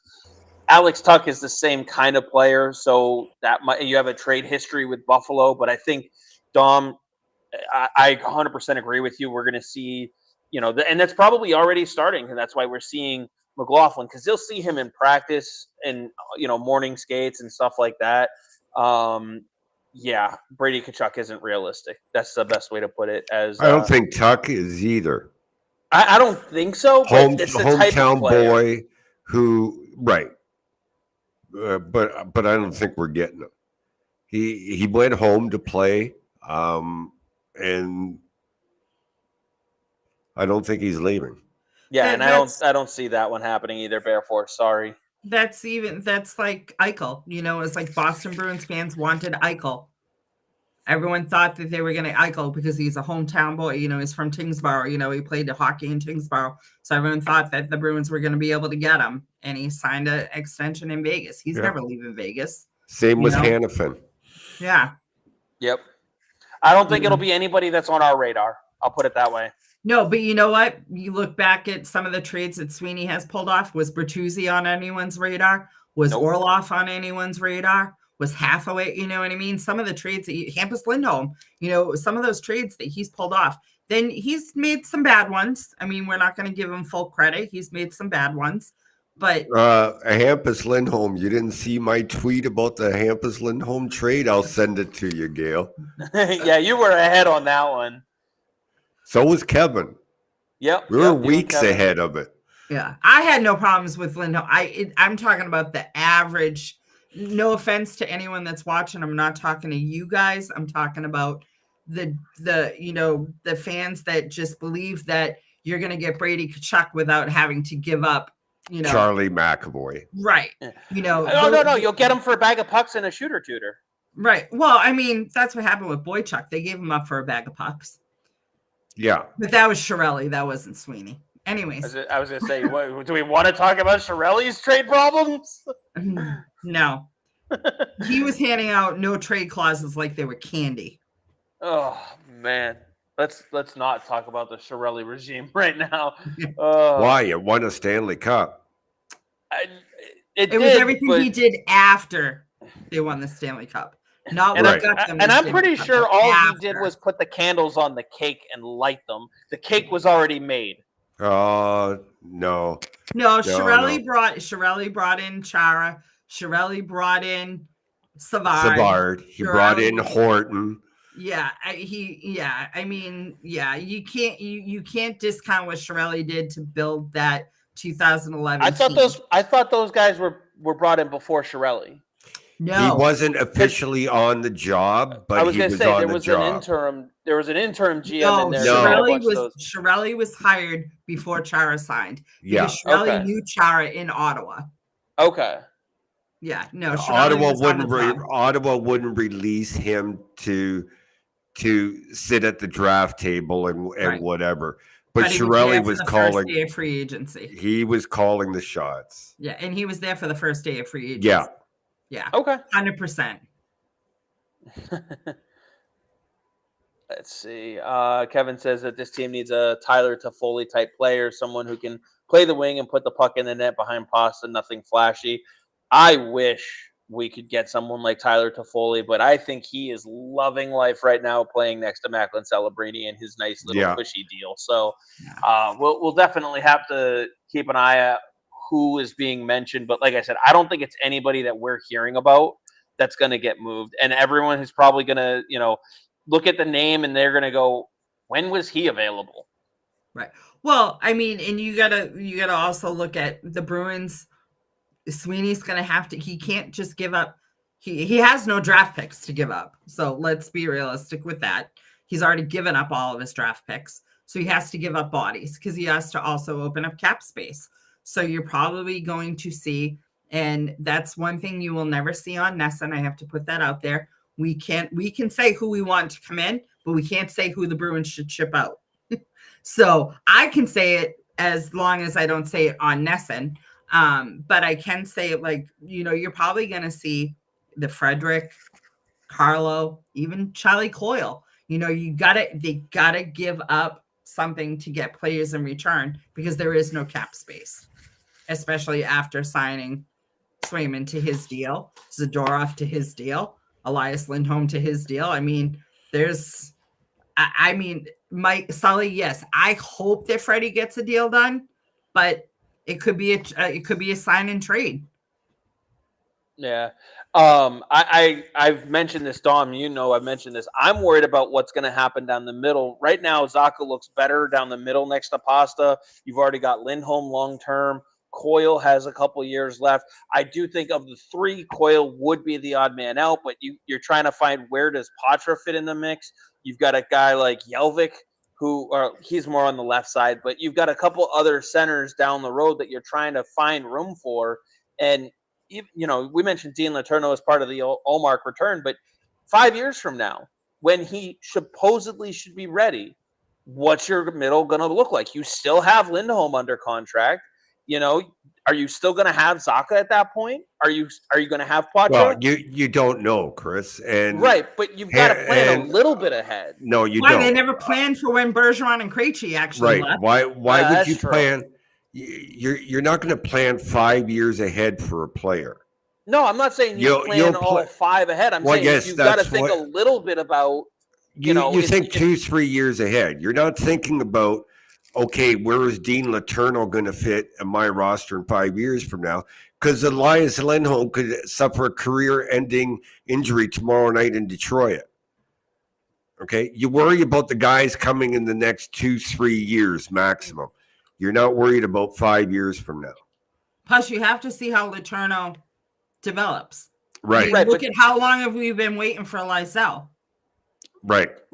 In that 2 to 3 year window, though, like I said, you've got Poitras already, you've got Zacha, you've got Lindholm, you've got Coyle, Freddie plays the middle, you've got a bunch of other, Geeky plays the middle, McLaughlin was playing the middle, Geeky's at the end of his contract. You don't know if the Bruins are gonna sign him or trade him. Freddie's at the end of his contract. You don't know what John Sweeney's thinking about him. You know what I mean? So you have movement. You know what I mean? So it's not like, yes, the middle's clogged up, but the middle was clogged up for a decade with Bergeron and Krejci. Yeah, and those guys can all play the wing as well. Right. I'm saying those are the kind of guys that you're looking at saying, do we want to move on from them via trade, get something back for them? Do we have someone behind them who can fill in? If we move Charlie Coyle in a deal, who's going to be our third line center? Is it going to be Poitras? It depends on what type of offense you get back for Charlie Coyle. If you get a wing, if you get one of those top 6 wings that you desperately need, then who's to say that Poitras doesn't move back up this season if you move on from Charlie Coyle? Right, exactly. Right. I'm just trying to say those are all the factors into the deals that you're trying to make. Bruins are bringing in McDavid and McKinnon, so I don't know why everyone is worried. Yeah, right, Draisaitl. Well, Draisaitl signed an extension. I know. That's why you're bringing him in, because he's guaranteed for long-term success. Let's see. We're getting a lot of questions on Coyle comments. I really feel like Coyle is someone they could really look at moving on. There's money in that outbound part, and he's not playing terrible. He's a good, solid third line, that kind of thing. Kevin Crosby. Don't take down that comment yet. This one? The one you just had up. You got to give us a chance to talk about it. Okay? The thing about Coyle, I'm not sure. Yeah, he had a career year last year, but he outperformed his expectation. Right. He's playing more his style of hockey this year. I will say this, in addition to that, Gayle, is you cannot base anything on any player on this roster with the exception of maybe the fourth line and Jonas Korpisalo on the first 20 games of this season. Mhm. You cannot. Right. No, I don't think so. No, because Pasternak didn't play the way he normally. No, nobody did. No. No. Kevin says, I don't like Geeky on NHL 25. He gave me a super hard time on a contract extension. Yeah, just turned off. He just turned on forced trades and dealt them for Connor McDavid. So where do you think he got the idea from? Anyway, we are past the 8 o'clock hour. I just noticed the time. Dom, real quick, before we finish everything up here, do you have any other thoughts, questions for Gayle? I just Googled how to make a rum and coke, and it just told me you're supposed to mix them together, not in your mouth.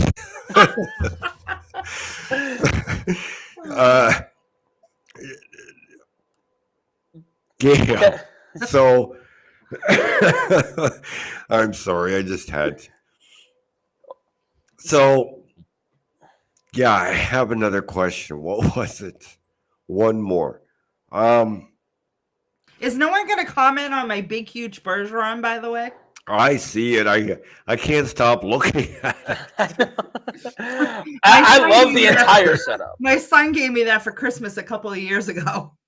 I love the entire setup. I've been enamored by it the whole time, so I'm jealous of it. I mean, I got my 2020, the 2011 one here. I got a smaller one too, but I don't exactly have a whole room available for it all. So I've got my Bork and Espo autographed up there.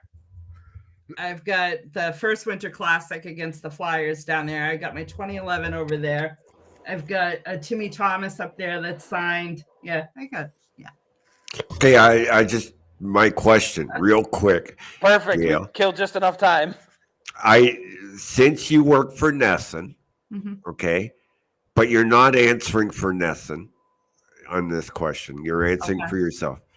Since you work for NESN, who at this point of the season is your NESN 7th Player Award winner? Oh, that's a tough one. Who would be my 7th player? Now, I will say I'm so sick of it being a popularity contest. And that's what it's become, unfortunately. But first of all, tell everybody what the definition is. The 7th player is the player that exceeds all expectations. That's what the 7th player is supposed to be. But it always ends up being a popularity contest. Right. I think if I was going to pick my 7th player right now at this moment in time, it has to be Kastelik.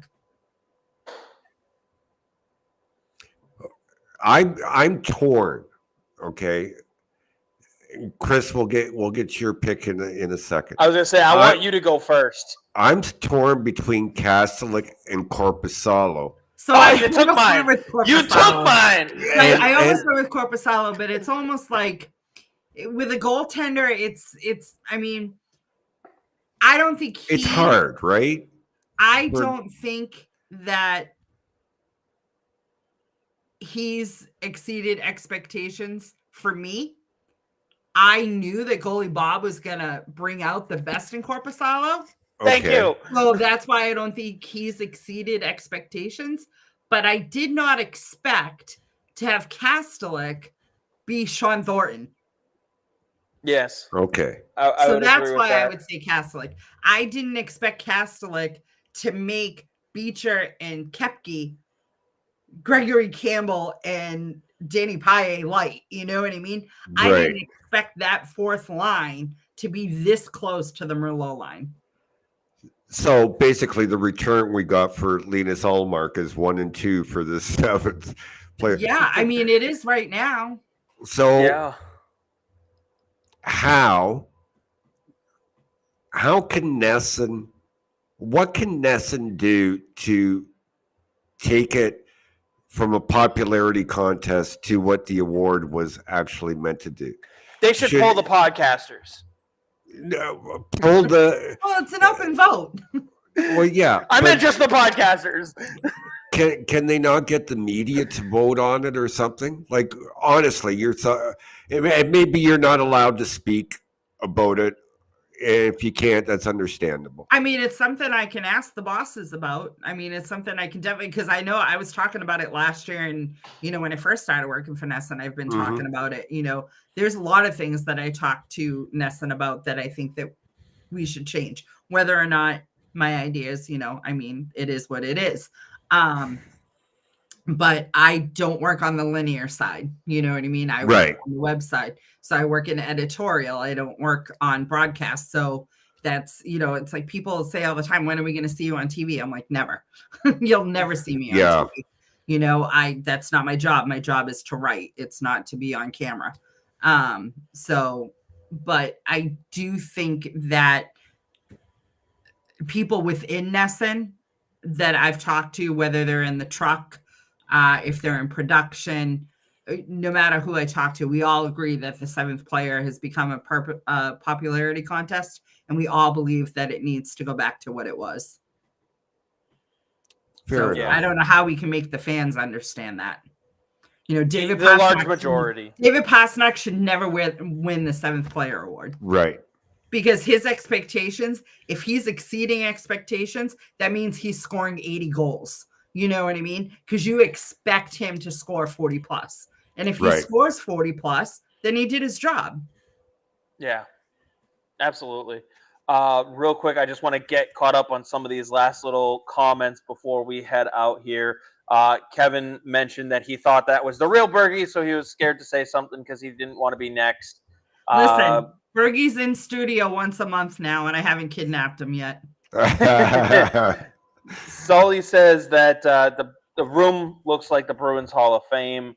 If you have me on again, I'll do it from downstairs so you can see my she cave. We definitely would love to have you on again. That would be awesome, and I would definitely love to see what that room looks like. And everybody else in the comments has wanted you on again, so I think we're going to try and set something up here. Bobby Brewski from Primetime Prods, also from Only Bruins, mentions that Trotz is in the market for some centers, so maybe there's something with Nashville there. I just accidentally – there we go. Marco wants to know, do you think Korpisalo should get the start tomorrow? I know you mentioned it looks like Swayman's going to get it. I know I probably would have leaned Korpisalo, but – Me too. I would have gone with Corpy, but it looks like that they're going to start Swayman. Like I said, I'm hoping that if the defense plays the way they did in front of Corpy last game, they play in front of Swayman like that on Saturday, then you'll see the Swayman that we saw last year.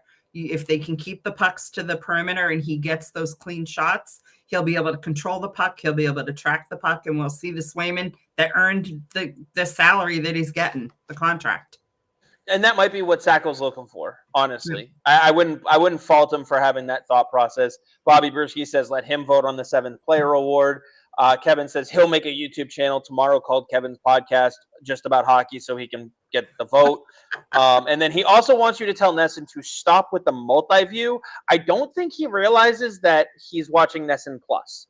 Yeah. So, Kevin, go to normal NESN. Although I will say I like the broadcast with Bergie and Raycroft. The Altcast. Thank you. They're doing a great job. Yeah. The problem is the sauce from Kevin's tacos falling on the remote, so he can't change the channel. The other problem is he spelled my name differently in every single comment. I think he did that on purpose. I was going to say, I think he's doing it on purpose. It's probably because of the taco sauce on his, Can I ask you one more question, Gayle? And I'm not sure that you can answer this. How's Sophia doing, and when can we expect her back? I don't know how she's doing. I don't know why she left or took a personal leave of absence. We have not heard when she's returning. So I've talked to Adam Pellerin, do you have any days off coming up? Because he's obviously pulling all the duty, and he's only off on non-game days. So unfortunately, I don't know. They have not released any statements about Sophia. So okay, yeah. if you do talk to her, definitely let her know that Bruins Nation is thinking about her and wishing her the best. I know that was something that was big at the time, and hopefully she's doing well and we see her again soon. So he was doing it on purpose. I knew. I caught That's it, Kevin. Kevin. I just didn't say anything. And she's too nice Well, like that, Kevin.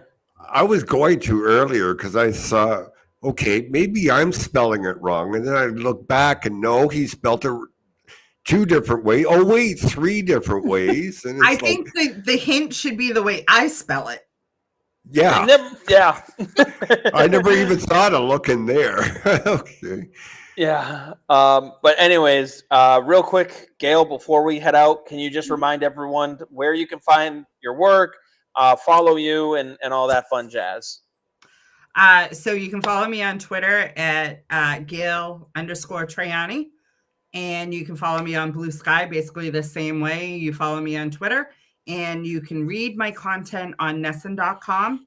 If you go to, and I usually post everything on Twitter as well. So once you find my Twitter page and you find there's a link to my author page under my profile, that'll bring you right to my author page on NESN.com. So you don't even have to search for my. Oh, that's cool. Yeah. There you go. I wish I knew that before now. Well, you know it now, Dom. Yeah, it's under there. It's just a little link. You just click on that. It brings you right to all the stories. You don't have to try and find me. You can find all my stories. And I just want to give a shameless plug. I did launch Bruins Prospects this year. I've only done a few stories so far, but I am working with Providence and BC and all the other, working with the Bruins to talk to PJ Axelson, who's, out in Europe scouting and different stuff like that, to talk about Bruins prospects, to bring a little bit more appetite. I know, Dom, you are huge with Bruins prospects, so I may reach out to you occasionally to give some feedback. Anytime, Gayle. Anytime. Those should start coming out at least once a month on top of the other Bruins content that I put out. You know what I just heard, Dom? I think she wants to come on the Dom.Hockey show. We can do we do that show too. We can do that. We can do that. So we'll be in touch. That definitely is a good thing there. We're doing a lot with the prospects now as well. So it seems to be a good popular topic these days. Swede wants to say that NESN needs to put out rat traps because they don't want the app and the feeds to glitch anymore. You're not in that office space, so we'll leave that up to them. But all I can tell you is keep sending notices to support when that happens. There is someone that actually reads those and tries to get on it, but unfortunately, no, I have no control. None. Technology, what would we do with it? What would we do without it? It's one of those things. I live in New Hampshire, so I don't have the issues that a lot of people in Massachusetts do.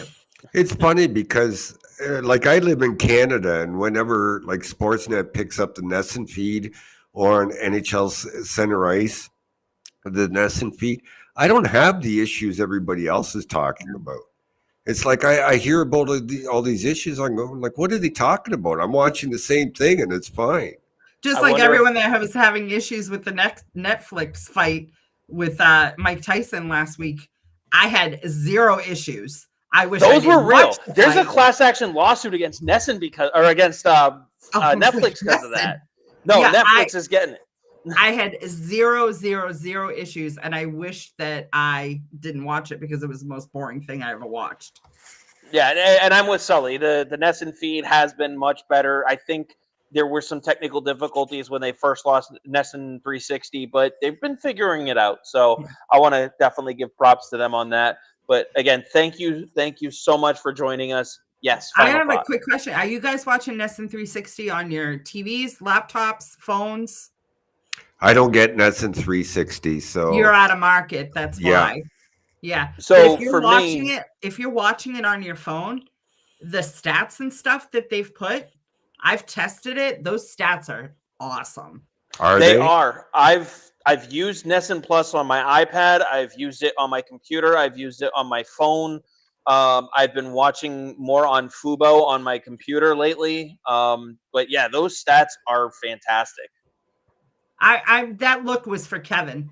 Oh yeah, of course. I'm surprised he didn't blame me. Wait, can I ask one more question? Sure. Okay, so there's some rumors of a change in ownership between the Bruins, the Sabres, and the Penguins. A swapping of ownerships of the teams. Very quiet rumors. I've Really not heard a peep. You haven't heard of Pete? Okay, let's leave it at that then. I mean, Fenway Sports Group owns the Penguins. Right. Which is why NESN now launched Sportsnet Pittsburgh. Right. That's under our umbrella, which is why occasionally you'll see that I'm writing for that website as well. And when they tell me to write stories, I only find Penguin stories. I won't write about the Steelers or the Pirates. I literally only write Penguin stories. Word is they want ownership of the Bruins, and Delaware North wants ownership of the Sabres. I don't know why obviously there's going to have to be money. I don't see the Jacobs ever selling the original 6 franchise. Well, Jeremy's 84 now? Yeah, but I don't see Charlie giving up the Bruins. Never mind Jeremy. I don't see Charlie giving up the Bruins. Okay. It could just why would you give up an original 6 franchise that the ticket prices, I mean, you're in Canada, so you don't understand how expensive these tickets, concessions. I mean, oh yeah, my husband and I actually went to the Ottawa game as fans. It was the first time I've been as a fan in like 3 years. We each got one beer, $45. How much? $45 for 2 beers. I live an hour and a half away from the Toronto Maple Leafs. I know what expensive is. But I don't see Jacob. I haven't heard anything about swapping ownerships, and I don't think the league would approve that. I guess it would depend. They've done it in the past. They just did it with in a roundabout way, Arizona, right? I guess, yeah. They gave the team up to Utah and gave what's his name the rights to bring a team back to Arizona. Yeah, but he lent those. To answer that question, I know it's not just Charlie, but Charlie is the one that actually runs the Bruins organization. Yeah, Charlie's not a figurehead. Charlie is literally on hands. Yeah, he's considered the chairman, right? Yes. Yeah. Neely's the president. He's the chairman. Yeah. Kevin says, Sully says every game I go to, I normally spend around $300, and that's just the basics. Right. Sounds about right. Yeah. And that's just for one person. Good luck bringing a family of 4, yourself, spouse, 2 kids. Like it's that's like you said, $20 some odd a beer. Listen, I like sitting on the 9th floor. I've been to junior hockey arenas where I pay $15 for a beer. That's junior hockey. Kevin says, I can't wait to sign off and play NHL 25 to get some. I think my family's going. waiting for me. I was gonna say, Kevin, actually what it is I promised Gayle we'd get her out of here by 8, and it's already 8:30. So oh my God, I don't want to keep her too late, but I can't thank you enough. It has been awesome. It's been a blast. Thank you so much. We definitely have to do this again very, very soon. And keep up the great work over there at NESN. Thank you so much. Thank you for having me. I had a blast chatting puck with you. It was awesome. I truly enjoyed myself, and thank you for the opportunity. And yeah, I'll definitely sign up to do this again. Awesome. We appreciate it, Gayle. We owe you the thank you, not you to us. Absolutely. It's been fun and a pleasure, and we even got to learn something new that we didn't know. So you brought that to the table for us. So thank you. Yeah. Now this is what? Okay, he's saying it's Gayle's fault that she's keeping us here till 8:30. So, anyways, thank you again so much, Dom. I will see you Sunday. Yes. And as we say at the end of every episode, go Bees.